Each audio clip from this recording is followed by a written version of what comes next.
மெய்கண்டார் நம்பிகள் அருளிச் செய்த திருத்தொண்டர் திருவந்தாதி. பாடல் 25.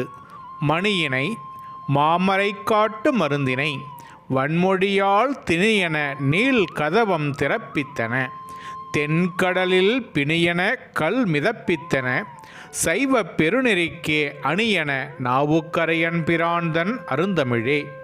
இதன் பொருள்: திருநாவுக்கரசரும் திருஞான சம்பந்தரும் திருமறைக்காட்டிற்குச் சென்றனர்.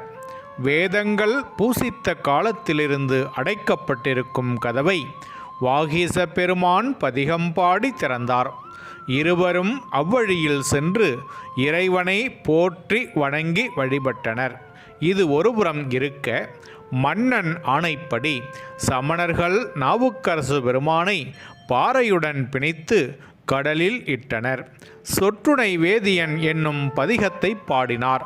பாறை மிதக்கத் தொடங்கியது. அப்பர் பெருமான் கரையேறினார். அவருடைய தேவார பாடல்கள் சைவ சமயத்திற்கு அணியென திகழ்கின்றது என்கின்றார்.